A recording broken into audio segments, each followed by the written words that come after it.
Hey everyone, Matt here from Docs Running, and today we're going to do a comparison review of the Brooks Ghost Max 2 versus the Brooks Ghost Max. So this is Brooks' kind of stable neutral shoe, really meant to be a replacement for the Dyad, which was the orthotic friendly shoe, and these have done a very, very good job of that for different reasons. The original Ghost Max was a massive departure from the Dyad, which the Dyad, to be honest with you, was a clunky shoe that I never suggested for running. It was stiff, the heel was not very comfortable for running, but for walking it was actually a really solid shoe. The Ghost Max really turned that upside down, where it still had the thicker insole and it did well with orthotics given the kind of this like more wider base, but it was softer and really reminded me more of a Max Tack, slightly more rocker Brooks Pure Flow. And a lot of people seem to really like this shoe. I enjoyed it. Wasn't as stable as I was hoping for, but it still did a good job with actually getting a solid heel bevel, rolling along, and just being a really solid training shoe that could also handle an orthotic.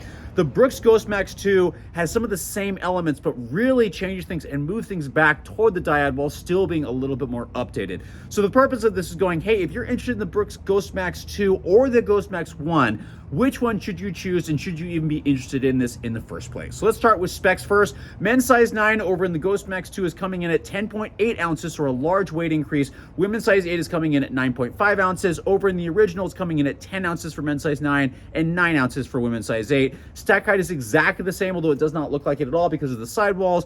39 millimeters in the heel, 33 in the forefoot for a 6 millimeter drop. Starting with the midsole and the ride first of all. So the Ghost Max original had DNA Loft version 2. The new one has DNA Loft version 3. And I'll be honest that I am feeling like this is a slightly firmer ride. Both of them are cushioned, but the cushioning over in the Ghost Max 2 compresses and has a lot more compliance than it feels like in the Ghost Max 2. And now the shoe is breaking in, but it just feels, and I think part of that also comes from the fact that the ride is a lot stiffer. The rocker is more apparent over in the Ghost Max 1, and it seems to roll much more smooth. The Ghost Max 2, what I think contributes to the shoe feeling a little bit relative firmer, it's a very high stack cushion shoe, so don't get me wrong on that, but just comparatively feels a little bit firmer because it is a much stiffer shoe. The rockers are much lower, the heel bevel is there, it's just taking some time to break in, but it's much smaller compared to the much more rockered ride of the Ghost Max original. So if you like a rolling, smooth, rockered ride, the original is going to be better, but I will say for that reason, the Ghost Max 2 actually feels better for walking,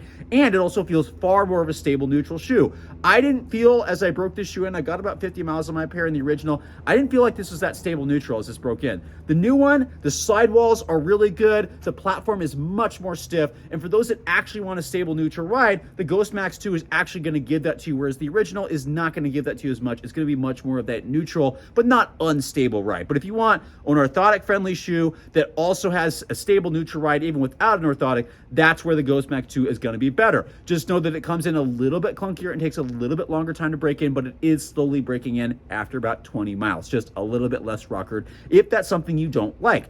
Durability is actually really excellent on both of those. Like I said, I have 50 miles on this one, 20 on this one. Outsole has been really, really good. I would keep these two rode just because there is a good amount of exposed midsole here, and while that hasn't worn excessively, there's not a lot of traction on these, so really keep them road, but they can handle a little bit of softer surfaces, and I've done that a little bit on the Ghost Max, and somehow this shoe is still white despite me taking this on trail. So primarily road, durability is pretty good, but then we get to the fit, and that's where, again, things start to diverge just a little bit. So the original Ghost Max, fairly normal volume, maybe just slightly wider throughout the length of the shoe. It did feel a little bit short initially, which is very classic for how I've experienced Brooks, so fairly true to size. And then it broke in nicely as I got more miles in the shoe.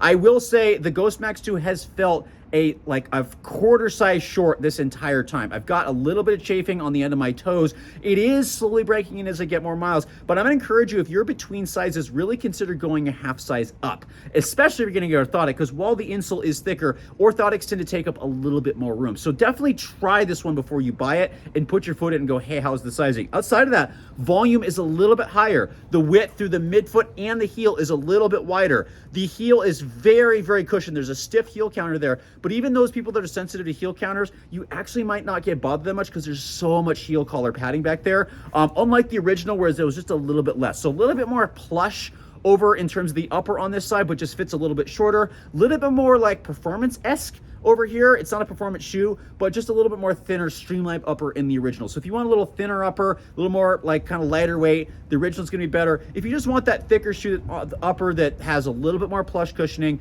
then the new version, the Ghost Max 2, is going to be a better option for you. And I will say again, just the Ghost Max 2 just feels like a better evolution of the Dyad. That's not necessarily something I like, but I can appreciate for people that want this for walking and maybe some running. I think this is going to be the better option. But if you want a purely running shoe, if you want something just a little bit lighter than some of the heavier shoes, because 10.8 ounces is fairly heavy. 10 ounces is kind of more standard right now. This is going to be the better all-around running shoe. So not one is not necessarily better than the other. It just depends on what you're looking for. As always, I hope that helps. Please let me know in the comments below if you have different opinions and experiences with these, because I'm seeing some reviewers that are having very different experiences, especially on the Ghost Max 2.